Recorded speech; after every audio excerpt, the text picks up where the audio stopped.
Tu veux éviter d'investir dans une entreprise qui est un gouffre financier, tu souhaites solliciter un crédit bancaire professionnel pour propulser ta boîte ou simplement apprendre à analyser les performances d'une entreprise, demande de connaître un certain nombre d'indicateurs financiers. Pourquoi? Parce que les ratios financiers sont des balises qui guident chaque banquier, chaque investisseur ou analyste aguerri. D'ailleurs, attention à ne jamais investir dans une entreprise qui refuse de vous fournir ses comptes financiers parce que c'est un gros warning qu'elle a plein de choses à cacher. Car il est essentiel de comprendre la liasse fiscale pour prendre les bonnes décisions. Aujourd'hui, je t'explique comment analyser une entreprise avec des indicateurs financiers essentiels qui sont très peu expliqués dans les institutions de crédit. Je te propose une méthode d'analyse structurée en 3 étapes pour réaliser un diagnostic financier express et éviter de perdre de l'argent ou de se faire recaler par un banquier ou un investisseur quand on souhaite lever des fonds pour faire croître sa boîte. Et avant de commencer, laisse-moi 30 secondes pour me présenter. Hello la diaspora, bienvenue sur votre chaîne Diaspora Elite Finance. Je suis Ghislaine Billotte-Martinez.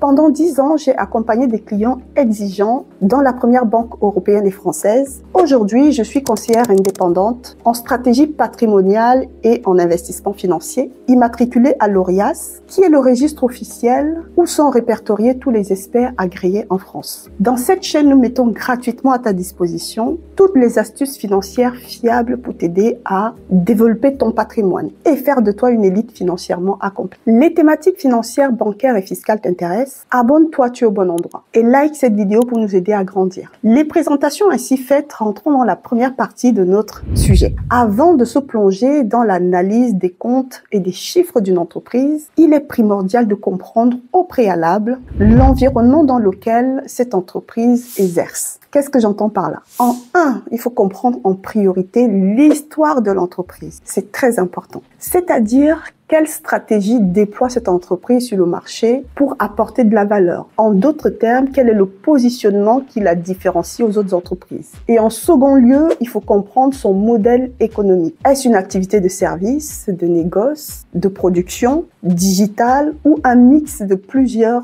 activités? Et en troisième lieu, connaître et comprendre son marché. À qui elle vend? À qui elle achète, sa zone géographique, nationale ou internationale, et surtout ses concurrents. Et quatrièmement, avoir une analyse comparative avec les standards du marché, afin de savoir si cette entreprise est en croissance, en stabilité ou en décroissance par rapport aux autres entreprises de son secteur d'activité. En jargon financier, on appelle ça un benchmark, c'est-à-dire pour situer une entreprise, on va aller la comparer aux autres pour voir comment elle se situe en termes de compétitivité face aux entreprises du même secteur et de la même catégorie. Ce n'est qu'après avoir fait un état des lieux de cette analyse préalable qu'on rentre dans la deuxième partie, à savoir l'analyse de la liasse fiscale. De manière schématique, une liasse fiscale est composée de 3 documents, un bilan, un compte de résultats et les annexes. Dans cette vidéo, nous ne parlerons que de 2 documents, à savoir le bilan et le compte de résultat, parce que c'est là-dedans que se retrouvent les éléments clés pour pouvoir échanger avec un banquier ou un financier. Et le 3e document, qui est composé d'annexes,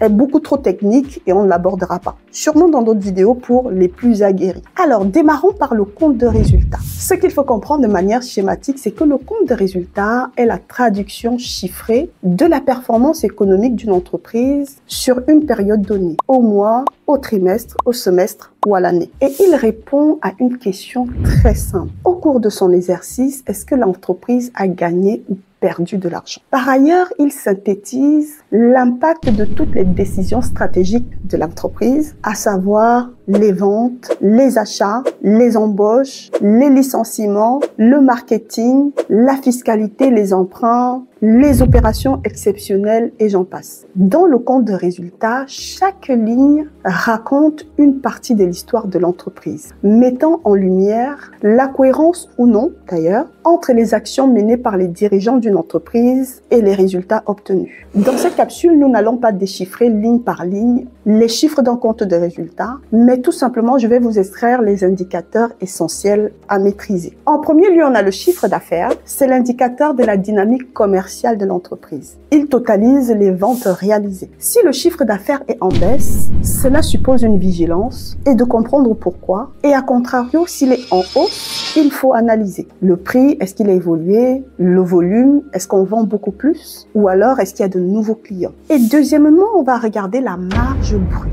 ou la marge commerciale. Ici, quand je vends un produit, je défalque toutes les charges qui m'ont permis de dégager une rentabilité brute sur cette vente. Je prends l'exemple d'une entreprise qui exerce dans le négoce. Elle achète une robe à 100 € et la revend à 150 €. Elle réalise donc une marge de 50 € après avoir défalqué la charge qui lui a permis d'atteindre ses résultats. Et la rentabilité de cette marge évolue en fonction du secteur d'activité. D'où la nécessité de comprendre au préalable le secteur d'activité de l'entreprise. Et en troisième lieu, nous allons voir l'excédent brut d'exploitation. Indicateur très important, car il démontre la performance réelle de l'activité. Et pour obtenir cette EBE, on prend notre marge brute et on déduit les charges opérationnelles. Qu'est-ce que j'entends par charge opérationnelle? Ce sont toutes les forces vives qui ont permis d'atteindre ce chiffre d'affaires.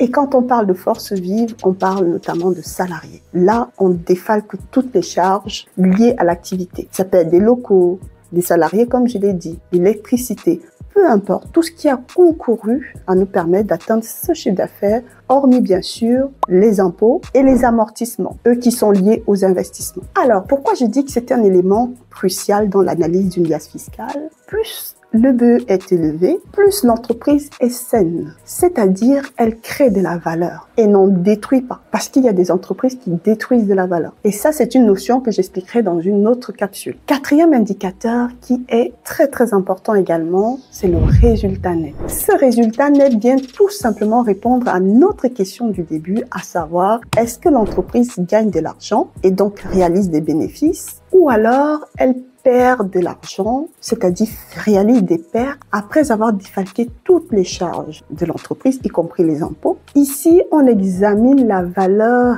réellement générée par l'entreprise. Alors, petite parenthèse que je veux faire, j'entends souvent des chefs d'entreprise passer dans les médias et se gargariser d'un chiffre d'affaires. Oui, notre boîte a fait tel chiffre d'affaires. Mais le chiffre d'affaires ne veut rien dire. On peut réaliser un chiffre d'affaires exponentiel tout en réalisant des pertes énormissimes dans son compte de résultats. Donc, faire très attention avec ces deux notions. Un chiffre d'affaires, c'est ce que j'ai réalisé. Si je vous reprends mon exemple de tout à l'heure, je vends des robes, je les achète à 100 €, je les revends à 150. Forcément, si j'annonce mon chiffre d'affaires, j'ai fait des gains exponentiels. En revanche, si je défalque toutes mes charges, d'abord liées à l'opération, c'est-à-dire j'ai acheté à 100 €, je les défalque. Ensuite, je défalque mes charges opérationnelles, mes employés, mon local et tout ce qui va avec. Si, in fine, je me retrouve avec du moins 2 €, du moins 3 €, ça veut dire que je détruis de la valeur puisque je n'en crée pas, je fais des pertes. Et pourtant, j'aurais annoncé au monde entier que je fais un chiffre d'affaires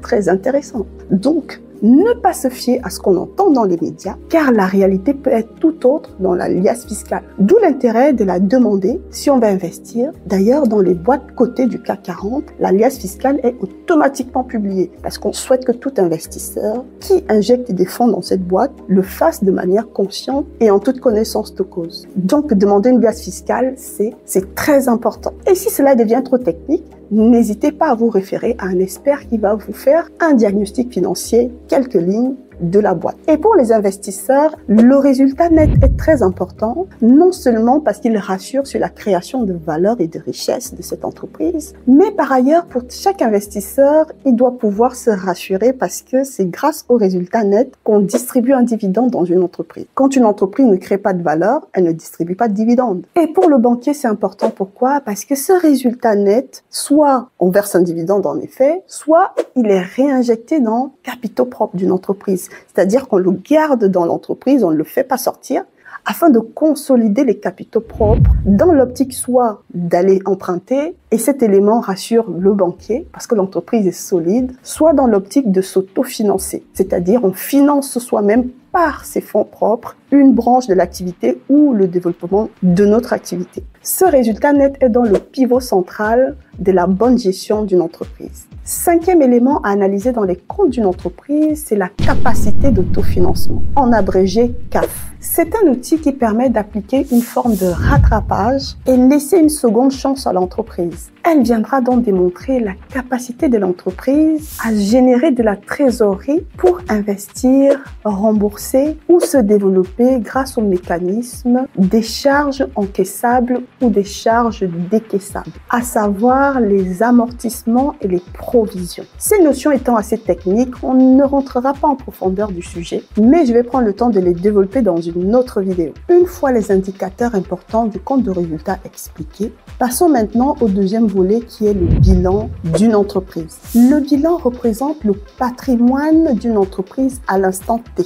C'est-à-dire, quand on fige les comptes de l'entreprise, on regarde ce qu'elle possède et ce qu'elle doit. Et c'est donc naturellement par ces deux volets que sera schématiquement représenté un bilan. D'un côté, on retrouve ce que l'entreprise possède, à savoir son actif, et de l'autre côté, ce qu'elle doit, à savoir son passif.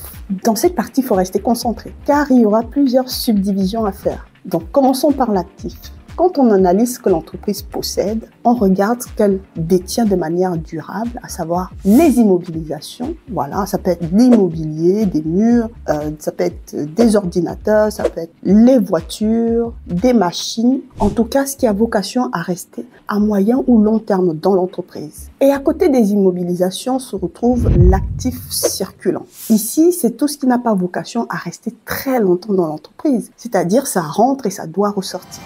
Généralement au bout d'une année. Et là-dedans, on retrouve les stocks, les créances clients et la trésorerie. Voilà, ce sont les éléments qui ont vocation à tourner, contrairement aux immobilisations qui restent de manière fixe. Par manière fixe, j'entends de rester dans l'entreprise de manière assez durable. Donc voilà le gros compartiment de l'actif que je viens de résumer, immobilisation et actif circulant. De l'autre côté, on a le passif de l'entreprise, c'est-à-dire ce qu'elle doit pour pouvoir exister. En sachant que dans la comptabilité d'une entreprise, la règle simple du bilan, le passif, finance l'actif. Ces deux éléments sont liés. Il ne peut y avoir un élément dans l'actif qui ne proviennent du passif. Le passif finance forcément l'actif. Et cela, on va l'étayer plus tard. Et comme je vous le disais, je vais faire une subdivision comme je l'ai fait dans l'actif, c'est-à-dire dans le passif, on retrouve également deux volets. Le volet fonds propres, qui représente ce que les actionnaires investissent ou laissent durablement dans l'entreprise. Et plus ils sont élevés, plus l'entreprise est solide. Ça veut dire que les actionnaires croient en leur business et injectent des fonds pour pouvoir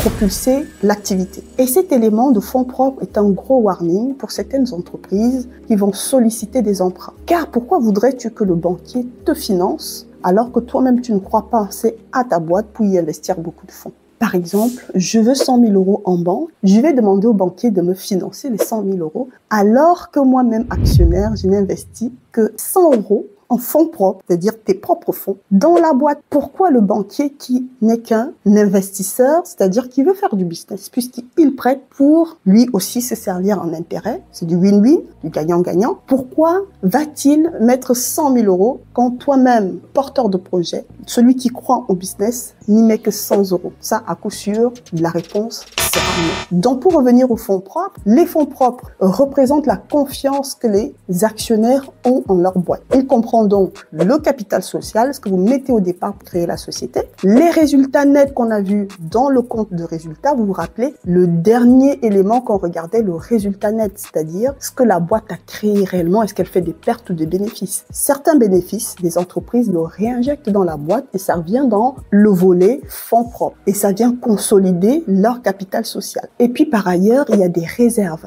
Troisième élément qui se rajoute, les réserves, c'est l'argent qu'on peut avoir mais qu'on n'utilise pas tout de suite. On se dit, bon, on le met en réserve, on va voir si on a besoin de financer tel ou tel élément, on va sortir cet argent-là. Et au final, on n'en a pas besoin et on décide de renforcer les fonds propres pour assainir et rendre encore la boîte plus forte. Et le deuxième volet du passif, c'est l'endettement. Un élément très important à analyser. Ici, les dettes financières vont regrouper ce qu'on doit aux fournisseurs, car comme vous le savez, dans le business, B2B, il y a des délais de paiement. Une entreprise peut décider de payer au bout de 30 jours ou au bout de 60 jours, voire pour certaines catégories au bout de 90 jours. Pendant ce laps de temps où le fournisseur n'est pas payé, cet argent est dans la boîte. Mais c'est une dette qu'on doit puisqu'on devra tôt ou tard sortir cet argent, étant donné qu'on a déjà consommé soit du matériel, soit du service de ce fournisseur. Ensuite, on a les emprunts bancaires, ce qu'on prête au banquier qui vient renforcer notre activité et dont on va lui verser des intérêts. Et enfin, dans le volet dette, on a ce que les actionnaires mettent dans la boîte, soit via le capital social, ce qu'on met pour consolider de manière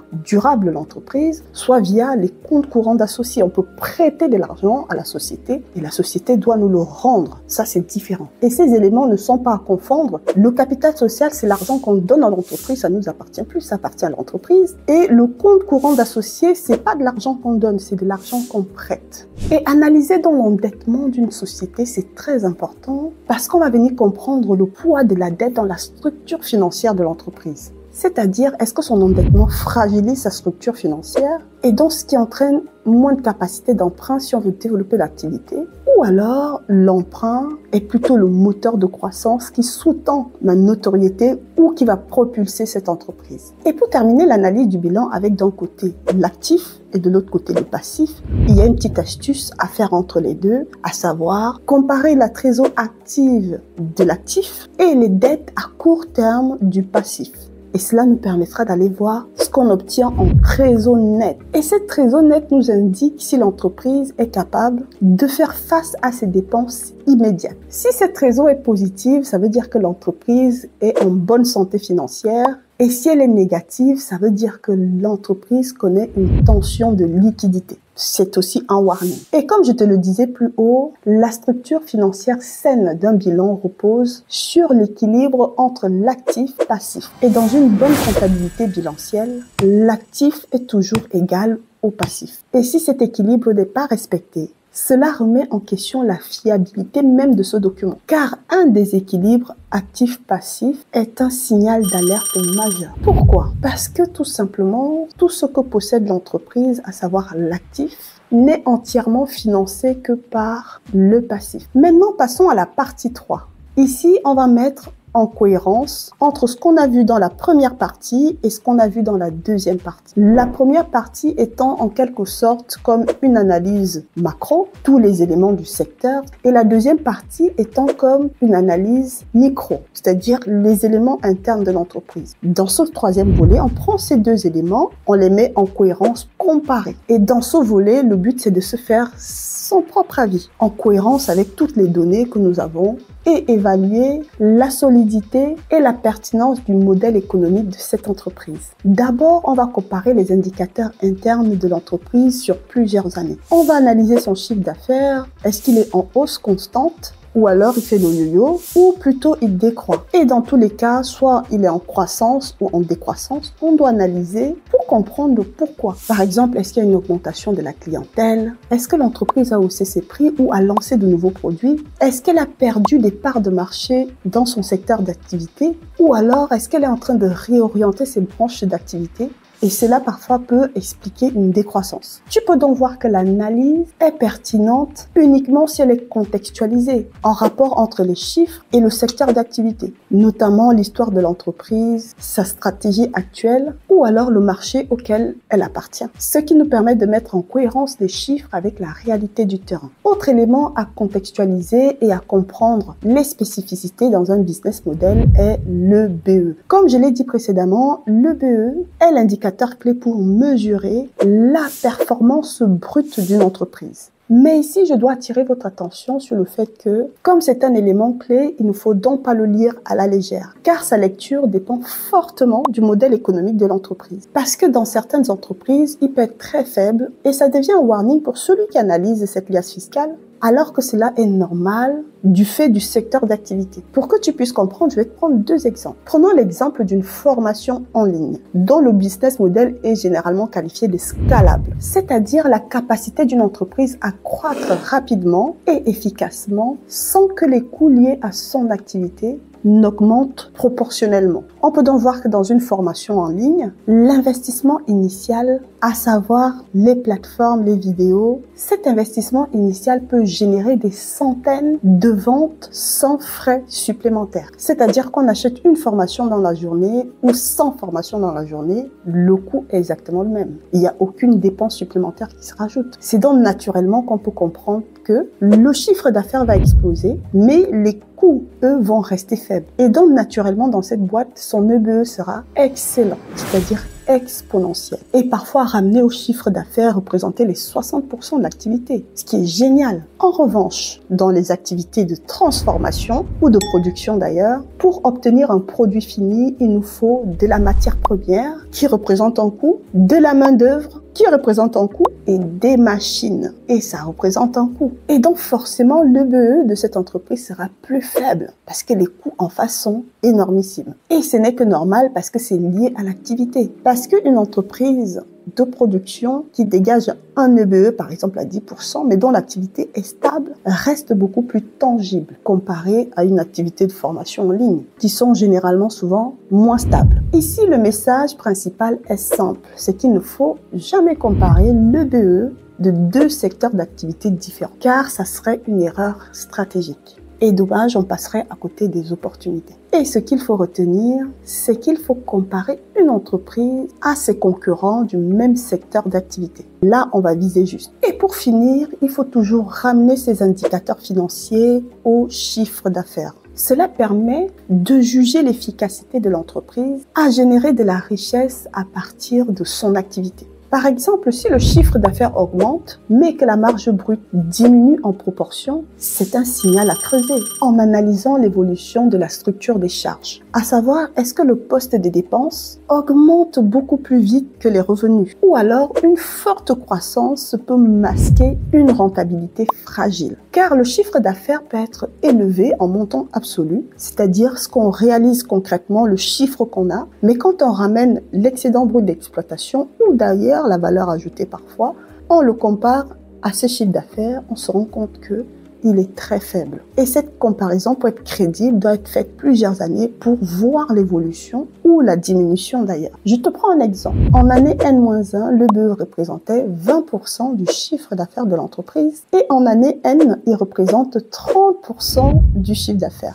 Le raccourci serait de dire « Ah, youpi, la boîte se porte très bien !» puisqu'il a évolué en pourcentage du chiffre d'affaires. Et c'est là qu'on va rentrer dans les spécificités de chaque élément, d'aller se dire, est-ce que le chiffre d'affaires a évolué ou a plutôt régressé ou s'est plutôt dégradé? Dans ce cas, les ratios ne sont pas les mêmes. Ou autre erreur qu'il faut éviter, c'est de se dire, je regarde les montants. En année N-1, mon EBE est de 10 000 euros et en année N, il est de 20 000 euros. Donc forcément, conclusion hâtive, youpi, l'entreprise crée de la valeur. Attention, ici, on est sur des montants absolus. Il faut aller le comparer au chiffre d'affaires pour se demander, est-ce que cet EBE a réellement augmenté? Car si le chiffre d'affaires aussi a augmenté et que la valeur absolue naturellement augmente, est-ce que les deux comparés font qu'on dégage une rentabilité relative en pourcentage? Donc, il faut éviter tous ces pièges-là. Et autre élément de raisonnement important est d'analyser l'activité secteur par secteur. Et cet élément est tellement important que je le martèle.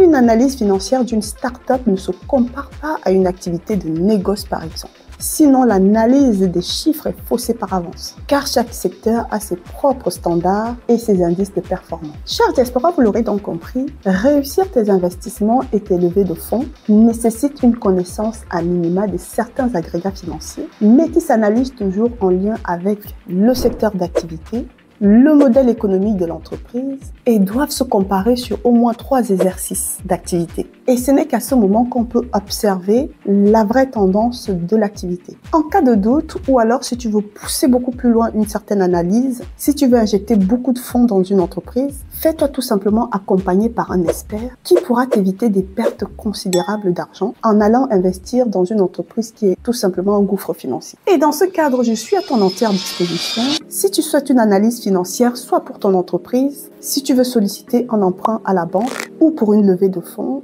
soit pour analyser les liasses fiscales d'une entreprise dans laquelle tu veux investir. Tu es un homme ambitieux ou une femme ambitieuse, tu veux apprendre à structurer tes ressources, protéger ton patrimoine ou créer un business rentable, télécharge gratuitement ton profil financier sur notre site web, le lien sera mis en barre de description. Les thématiques financières, bancaires et fiscales t'intéressent? Abonne-toi, tu es au bon endroit. Et surtout, like cette vidéo pour nous aider à grandir. J'ai également besoin de toi en commentaire, car ta participation nous permet de mieux structurer cette chaîne et de ne produire que du contenu qui vous intéresse. Tu souhaites que je rentre plus en détail sur une notion spécifique ou alors tu souhaites tout simplement que je développe une thématique? N'hésite pas à me le dire en commentaire et c'est avec plaisir que je te répondrai et que je t'apporterai des précisions sur la notion sollicitée. Tu es d'accord avec moi ou pas d'accord sur une thématique? N'hésite pas à me le dire, c'est toujours intéressant d'avoir un autre point de vue. D'ailleurs, à cet effet, nous lançons des lives sur cette chaîne pour avoir un grand retour d'expérience qui pourra aider tout le monde. Merci à toi pour ton écoute, mais surtout rappelle-toi que prendre soin de tes finances, c'est prendre soin de toi.